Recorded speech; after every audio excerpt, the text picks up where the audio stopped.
অন্তর্বর্তী সরকারের প্রধান উপদেষ্টা ডক্টর মোহাম্মদ ইউনূস বলেছেন, ভোটাধিকার কারো দয়া নয়, এটি নাগরিক অধিকার। একটি অবাধ, সুষ্ঠু ও অংশগ্রহণমূলক নির্বাচন শুধু সরকারের একা নয়, রাষ্ট্রের প্রতিটি নাগরিকের দায়িত্ব।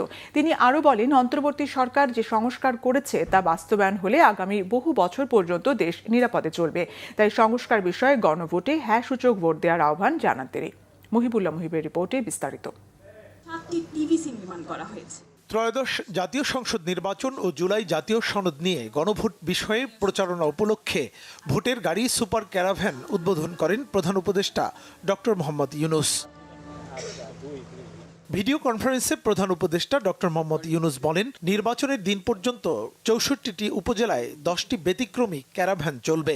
মানুষকে ভোট সম্পর্কে সচেতন করতেই এই উদ্যোগ বলেও জানান তিনি। ভোটাধিকার কারো দয়া নয়, এটি আমাদের সাংবিধানিক অধিকার। এই অধিকার প্রয়োগের মাধ্যমেই আমরা ঠিক করি ভবিষ্যৎ কোন পথে যাবে। একটি অবাধ, সুষ্ঠু ও অংশগ্রহণমূলক নির্বাচন নিশ্চিত করা শুধু সরকারের দায়িত্ব নয়, এটি রাষ্ট্রের প্রতিটি নাগরিকের দায়িত্ব। এই সুপার ক্যারাভান কেবল একটি গাড়িই নয়, এটি গণতন্ত্রের আনন্দবাণী বহনকারী ভোট। এটি জানিয়ে দেবে আপনার একটি ভোট কতটা গুরুত্বপূর্ণ। এটা মনে করিয়ে দেবে নিষ্ক্রিয়তা নয়, অংশগ্রহণেই গণতন্ত্রকে শক্তিশালী করে। তিনি বলেন, ভয় কিংবা বাধা থাকবে না এমন একটি নির্বাচনী পরিবেশ নিশ্চিত করতে সরকার বদ্ধপরিকর। কথা বলেন গণভোট প্রসঙ্গেও। আমরা এমন একটি নির্বাচন চাই যেখানে থাকবে না ভয়, থাকবে না বাধা, থাকবে কেবল জনগণের মুক্ত ও নির্ভীক মত প্রকাশ। সরকার সেই পরিবেশ নিশ্চিত করতে বদ্ধপরিকর। এবারের নির্বাচনে আপনি আরও একটা ভোট দেবেন, জুলাই সনদের ভোট। দীর্ঘ 9 মাস ধরে সকল রাজনৈতিক দলের সঙ্গে দিনের পর দিন বৈঠক করে এই সনদ তৈরি হয়েছে।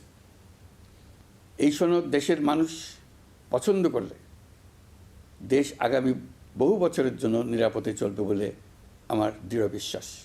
জাতীয় সংসদ ভবনের দক্ষিণ প্লাজায় আনুষ্ঠানিকভাবে সুপার ক্যারাভ্যানের উদ্বোধনকালে তথ্য ও সম্প্রচার উপদেষ্টা সৈয়দ রিজওয়ানা হাসান, সংস্কৃতি উপদেষ্টা মোস্তফা সরোয়ার ফারুকী, নির্বাচন কমিশন সচিবালয়ের সিনিয়র সচিব আখতার আহমেদ এবং প্রধান উপদেষ্টার প্রেস সচিব শফিকুল আলম অংশ নেন। আমরা বিশ্বাস করি অনেক বাধা আসবে, বাংলাদেশ গণতান্ত্রিক ধারায় যাক, এটা যারা চায় না তারা নানা রকম বাধা সৃষ্টি করবে। আমাদের এই বাধা অতিক্রম করে নির্বাচনের দিকে আগাতে হবে। সরকার নির্বাচনের জন্য বদ্ধপরিকর। সরকার জানে জনগণও ভোট দিতে খুবই আগ্রহী, রাজনৈতিক দলগুলো নির্বাচনের পক্ষে আছে। এই সময় ইন্টারনাল বলেন বা অন্য রকম বলেন, সেখান থেকে যত চ্যালেঞ্জগুলো আসবে সেগুলোকে আমাদের মোকাবেলা করতে হবে, সেগুলোর জন্য বাড়তি প্রস্তুতি আমাদেরকে নিতে হবে। দেশের চাবি আপনার হাতে শীর্ষক এই ক্যারাভ্যানে প্রচারিত হবে সচেতনতামূলক নানা তথ্যচিত্র।